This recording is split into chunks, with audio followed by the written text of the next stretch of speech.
Minus कोष्टक में 14 plus मझला कोष्टक 16 minus कोष्टक में 18 minus 5 मझला कोष्टक बंद, बड़ा कोष्टक बंद, छोटा कोष्टक बंद, सारे कोष्टक को बंद। ये प्रश्न है। देखिए इस प्रश्न को हल करने के लिए जब भी आप सरलीकरण के प्रश्न हल करें तो एक चीज को ध्यान दें, वह यह है कि हल करने के लिए सबसे पहले आपको यह मालूम होना चाहिए कि किस कोष्टक को सबसे पहले हल किया जाता है। तो सबसे पहले हमको रेखा कोष्टक को हल करना रहता है, उसके बाद जो है छोटा कोष्टक, उसके बाद को हम लोग मझला कोष्टक हल करते हैं, उसके बाद बड़ा कोष्टक हल करते हैं। अगर हम लोग इसके सीक्वेंस में अगर थोड़ी सी भी गलती कर दिया तो हमारा जो है उत्तर गलत हो जाएगा, मतलब जो हम लोग हल कर रहे हैं वो गलत हो जाएगा।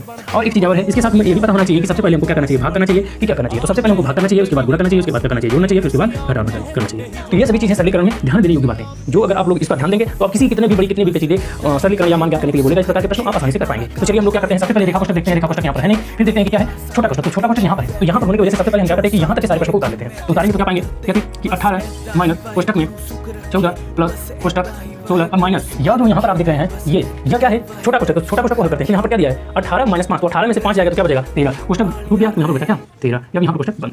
समझ में आया कि नहीं आया, यहाँ तक आपको समझ में आया। चलिए हम लोग आगे चलते हैं, आगे देखते हैं आगे क्या दिया है कि हमने रेखा कोष्टक को समाप्त किया, छोटा कोष्टक को समाप्त किया, बारी है मझले कोष्टक को। तो अब यहाँ तक हम क्या करते हैं उतार लेते हैं। तो उतारेंगे यहाँ तक आसानी से। फिर उसके बाद अब बताइए ये क्या है 16 माइनस 13 दिया है, तो 16 में से 13 जाएगा तो कितना बचेगा 3 बचेगा। तो यहाँ लिख देंगे 3 और कोष्टक बचाए, सिर्फ एक कोष्टक बचा है, कौन सा बड़ा वाला कोष्टक बचा है। तो अब इस बड़े वाले कोष्टक को हल करेंगे, उसके बाद बाकी को हल करेंगे। तो अब यहाँ आते हैं यहाँ पर, तो यहाँ पर क्या लिखा है 18 माइनस, अब इसको हल करेंगे तो क्या पाएंगे 14 में जोड़ेंगे कितना 3 को, तो 14 में 3 जोड़ेंगे तो कितना हो जाएगा 14 में 3 जोड़ेंगे तो 14 में 3 जोड़ेंगे तो आएगा आपका 17। अब बताइए 18 में से 17 जाएगा तो क्या बचेगा 1, यही हमारा क्या हो गया आंसर हो गया।